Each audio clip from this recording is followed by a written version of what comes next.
This next technique is going to describe the baseline performance for your sit-ups.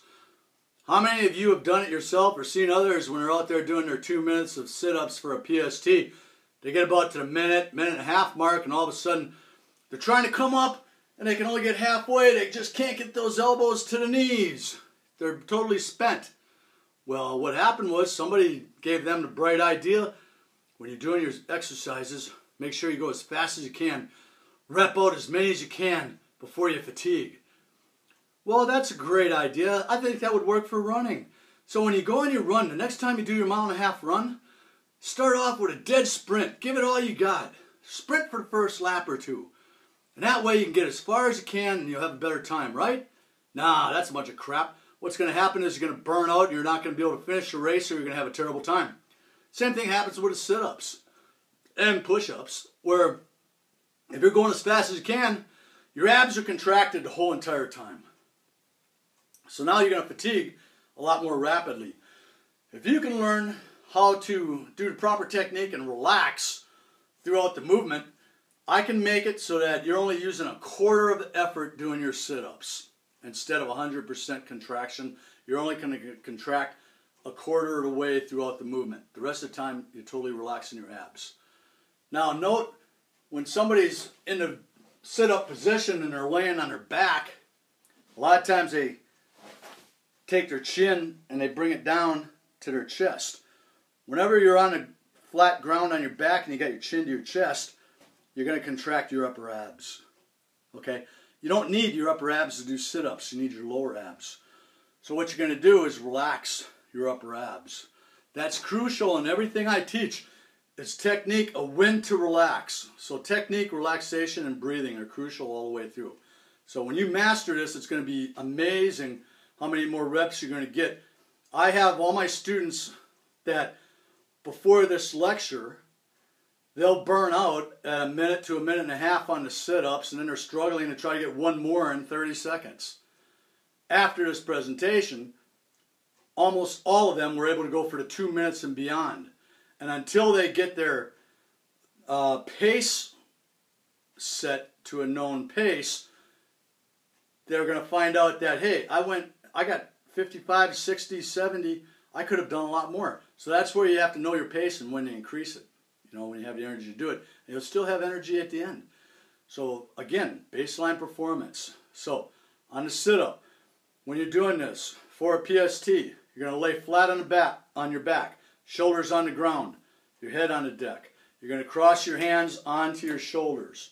You must maintain fingertips on shoulders. You cannot throw or whip your hands. You cannot remove your hands. If you remove your hands from your shoulder doing the exercise, the repetition does not count. If you fail to touch the bone of your elbow to the bone of your knees, the repetition does not count. If you throw your elbows, the repetition does not count. If you do not go all the way back to both shoulders or flat on the deck, the repetition will not count. Now, when you're doing a PST and the instructor's walking up and down the row, say there's 15 of you, and he's walking up the row, and now you're making yourself a target because you're waving your elbows or taking your hands off to wave at the instructor, whatever the case might be. You are now a target. What's he going to do? He's going to go up to the end of the row, identify his targets, come back, and look for his targets to make the same mistakes. If they tell you twice to correct something, they can now tell you to stand up, you are finished. Doesn't matter if you're at 10 reps or 100 reps. If they tell you to stand up because you're finished because of improper performance, you're done. And I've seen guys lose their contracts at boot camp because of that. So, don't make yourself a target and do every rep the way you're supposed to do it. So, baseline performance for the sit-up. When you're on your back,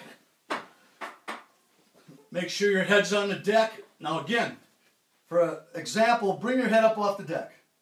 Notice when you do that, you contract your upper abs. Do you want to stay that way throughout the whole exercise? No. Because if you do, you're burning up energy. So at the start of every repetition, I'm going to have both shoulders on the deck and my head on the deck. It can't get any better than that as far as technique goes. Elbows perpendicular to the ground. Do not whip them. Hands on the shoulders. When I come up, I'm going to keep my neck, my head natural. I'm not going to contract and bring my chin to my chest, okay? By doing that, every time I do that, I'm basically burning up energy. So what I'm going to do is keep my head in a natural position when I come up. And every time I touch, I thrust and relax. And when I roll back center back, shoulders, head. Center back, shoulders, head. And that's the starting position every time. That's my micro rest right here. So 1 per 2 seconds would look like this. I thrust up, hit, relax. Thrust up, hit, relax. Thrust up, hit, relax. That's 1 every 2 seconds. Now, if I get good at that and I know that pace, I can pick it up to 1 every second to 1 every second and a half. There's no reason that you shouldn't be able to get 60 as a bare minimum. That should be like on your deathbed. I think my grandmother did 85 the other day. So, baseline performance will give you the confidence to be able to perform all these exercises and hit minimum scores and beyond. So for any further information, go to the website, watch the videos, print off the lectures, or at least pull them up and read them. You get a lot out of them, and it'll really advance your performance.